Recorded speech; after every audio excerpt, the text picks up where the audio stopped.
So I'm going to kick off with the evolution of technology for commercial vehicle safety, and then we'll move on from there. So we'll take a few questions when I'm done with this. So there's no doubt that we've got a technological tipping point, the sort of thing that only happens once a century, brought about by this wonderful shorthand acronym of CAV, Connected and Automated Vehicles. As you'll see, we tend to think there's a few other things that need to be attached to that as well. We do have a century-old transportation system, and we shouldn't overlook the fact of how much innovation and improvement has gone into that 100-year-old transportation system. But I think we all sense now that the rate of change has picked up. And so part of our issue these days is for policymakers to keep up with the development of technology. The way we try to deal with that in this day and age is through the process of deployment. And I'll talk a little bit about that. Heavy commercial vehicle safety technology, how we thought about it 10 years ago and how we might need to think about it now. And I believe that both connected vehicle technology and automated technology have specific significance for heavy vehicles, and we talked about that a little bit this morning, quite distinct from the automotive side. And let's all embrace heavy vehicle CAV. So connected vehicles, and don't forget the infrastructure, that's an important part of that. Automated vehicles. So our friend Steve Schlatt over here, along with Dick Bishop, wrote a great paper a couple of years ago pointing out, number one, the incredible diversity in automated vehicle technology. So in this presentation, I'm going to talk about automated features, and then I'm going to talk about HAVs, highly automated vehicles, because NHTSA have nicely come up with that acronym in their recently released guidance. But at the same time, we've got some really other important, exciting things going on with shared mobility, big data, smart cities and communities. We have to take care of cybersecurity, and Internet of Things hasn't really arrived yet in terms of the impact that it's going to have. And we know about all the incredible technologies that underlie that. So the CAV effort and opportunity is surrounded by other technologies that are moving quickly as well. We had the opportunity through TRB to explore this a couple of months ago in Detroit, and some of the material here will derive from what we learned there. So our century-old system, drivers, vehicles, infrastructure, and of course drivers in the heavy vehicle sector take on added significance because they're parents, husbands, wives, and so on who are earning a living. We've seen tremendous incremental progress, as I said, and the exciting thing about these technologies is they cut right across what used to be old silos, and I can look at a number of faces around the room, and we've been involved in transportation research for a long time, but we tend to specialize in safety, traffic movement, emissions, whatever it might be, and now we need to cross-cut. So there's no question that 21st century mobility means connected, automated, and shared. And also an important point, I think, when we think about it from the heavy vehicle point of view, that these vehicles need to be tailored to operating domains and use cases. So it's not an across-the-board type of vehicle anymore. So that's important.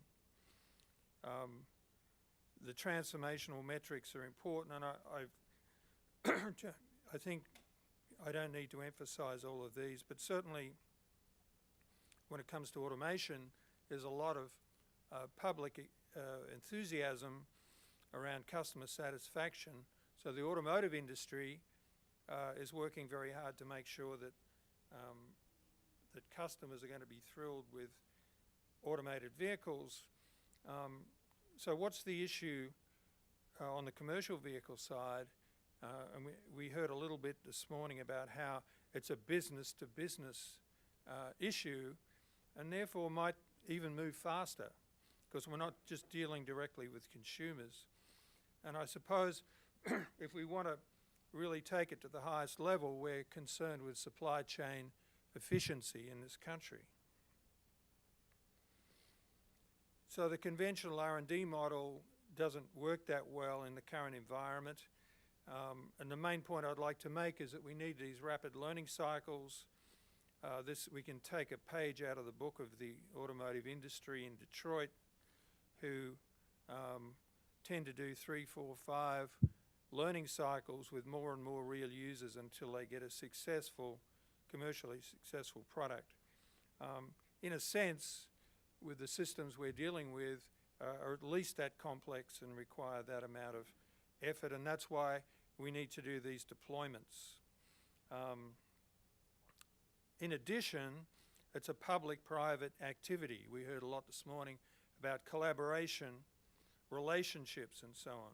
So there's really no rule book, but certainly we all hear about and get involved in pilots, demonstrations, model deployments, field operational tests, challenges, and so on, moving things forward. We've seen model deployments, and we were certainly privileged in Ann Arbor to be entrusted with the safety pilot model deployment for connected vehicles and infrastructure. Fake cities like M-City, some others, Willow Run, Rellis in Texas, Momentum. The CV pilots that are really just getting started, New York City, Tampa, Wyoming, and now more recently the 6-part acronym, ATC, MTD, program, which kind of put the icing on the cake really for some of the smart cities winners, and I mentioned Marysville, Ohio there. Public-private consortia, and of course the Smart City Challenge. So it's been a big year, and I think the biggest thing probably has been the movement with smart cities. So this is Ann Arbor with some V2I technology deployed at the intersection here. M-City for testing automated vehicles in a safe off-roadway environment. The new facility M-City is a 32-acre site for testing automated vehicles. This one at Willow Run, the American Center for Mobility, is a 320-acre site. So there's kind of a Moore's law applies to these test facilities. And Rellis at Texas A&M is 3,000 acres devoted to this kind of testing. So, and we heard there have been some other great announcements recently from USDOT along those lines. So really, at the moment, CV and AV are proceeding on parallel paths that will converge to create connected automation. The big news on connected vehicles is the notice of proposed rulemaking that was released by NHTSA just a few weeks ago in December 2016. So that was long awaited. Congratulations to NHTSA for getting that rule out. So we've got a definite timetable now to have millions and tens of millions of connected cars out there. This rule does not apply to trucks. At the same time, paired with that is V2I guidance from Federal Highway, which Carl's here. I don't know, he just ducked. But I thought it was going to come out before Christmas, but it must be close. So those two really go together, and we're still working hard on the infrastructure side of this and what the right business model is going to be for deployment. There are some continuing issues, as mentioned this morning. The FCC decision on the spectrum is important. Cybersecurity. So this is the sort of future we can look at with connected vehicles. So by 2030, 150 million connected vehicles in this country. This was assuming 15 million new vehicles each year. In fact, I just saw this morning in the Wall Street Journal, last year was 17.6 million, so it's probably going to move a little ahead of this. But we're going to have a seriously large park of connected cars.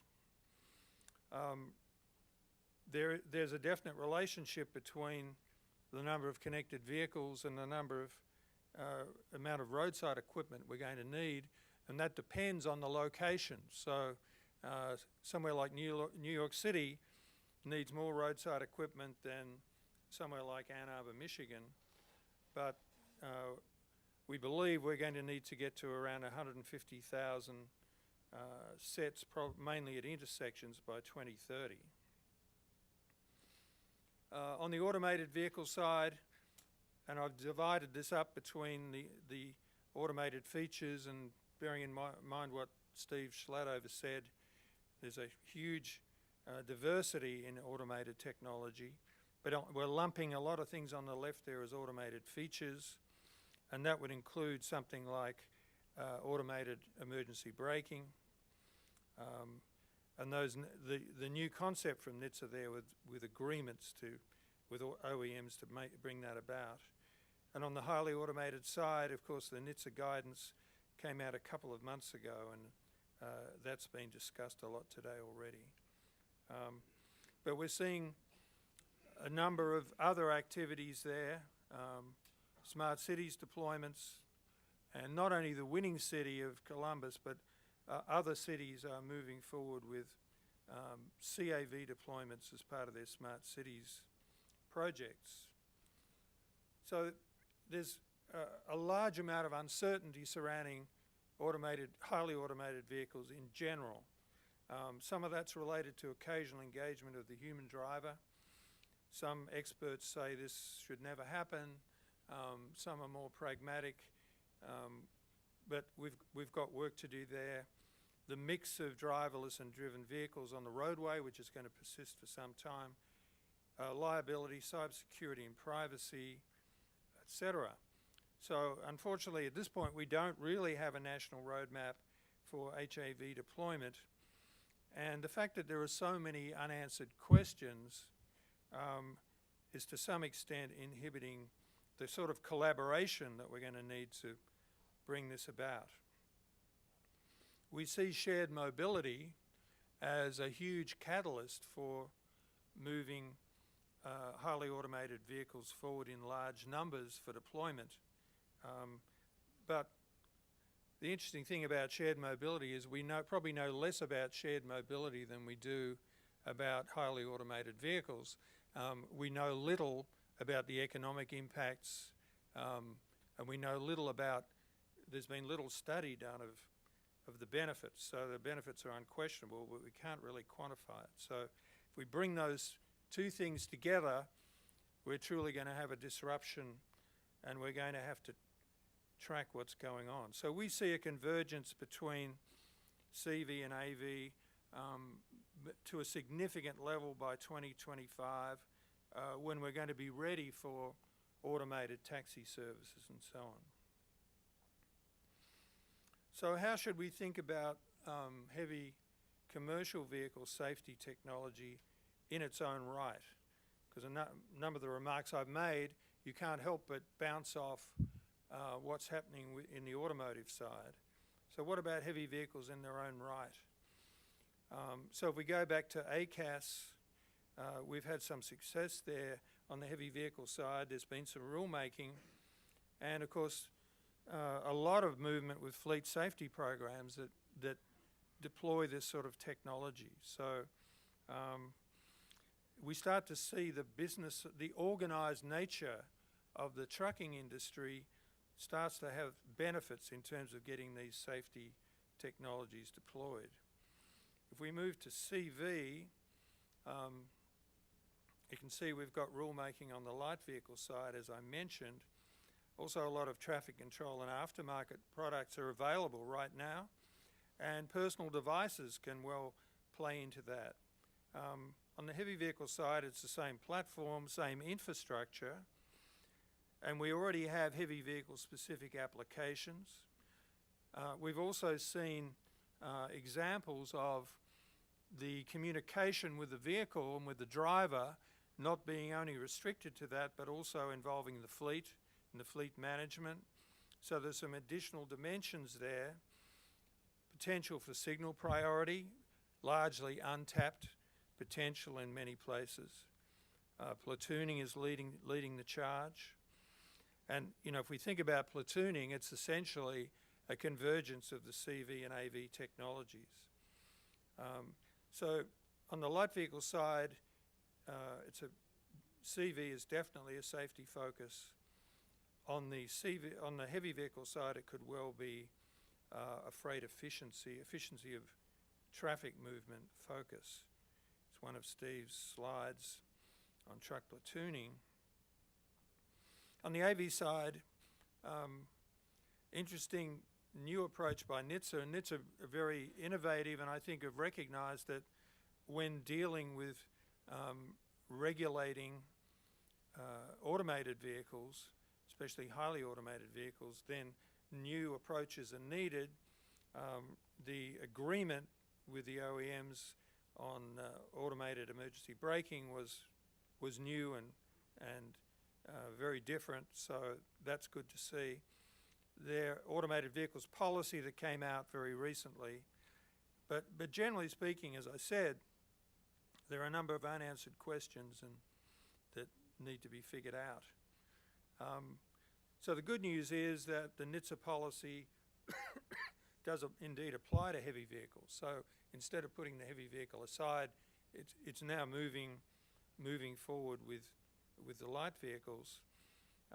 But in a sense, the path to highly automated vehicles is probably more uncertain because of transitional security, liability, and ethical questions. You know, we hear the ethical question quite often of, you know, is this machine programmed to avoid this kind of target, but this kind of victim, but to choose another victim? We certainly don't want to get into those kind of questions with freight vehicles. So we've got a little bit of work to do there. It's interesting to think about what these use cases might look like. Volpe Centre last year invented these use cases in order to investigate what limitations there might be in the current federal motor vehicle safety standards. And you can see some interesting ones in there, including the driverless delivery vehicle, which could be heavy duty. So coming back to what I said earlier, now we need to talk about use cases, operational domains, and so on. If we think about smart cities, on the heavy vehicle side, some great opportunities. Precincts and corridors, they're more self-contained, and in a sense they're more permanent. And once you've got trucks equipped with CV, they can benefit wherever they go, provided they've got some infrastructure to talk to. The big data analytics is a really important part of this, and we believe that on the light vehicle side, HAV data will need to be curated and shared. So we're no longer in a position where everyone's keeping all their information to themselves. There'll be new independent roles and trust mechanisms to be established. On the heavy vehicle side, that data could be extremely useful for a bigger purpose, and that is to figure out what are the public sector investments in supply chain efficiency, which technologies, and how much benefit do we get. We start to get data that can really speak to that. So that could really help with investment on the movement of freight vehicles for the supply chain. So I'm just going to finish off here with the case for embracing heavy vehicle CAV. So in the case of a heavy vehicle, the connected technology not only addresses safety but also efficiency, and that's really important. Heavy vehicle can also benefit from automated features for safety.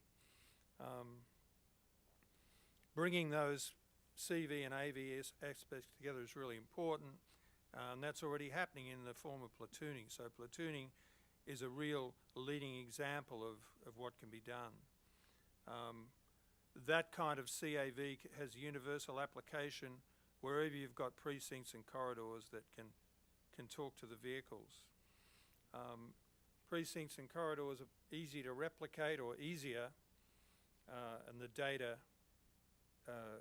forms a very strong purpose. So it's almost back to the future in terms of this was the way that VII was originally intended to work more than 10 years ago. So this is a tremendous opportunity for the heavy vehicle technology side, and I think I heard somebody say this morning the heavy vehicles are going to be jogging alongside the light vehicles as we move forward. Will, in some ways, could well move ahead. I think there's that opportunity. So I'm going to leave it there, and I think we've got time for a couple of questions.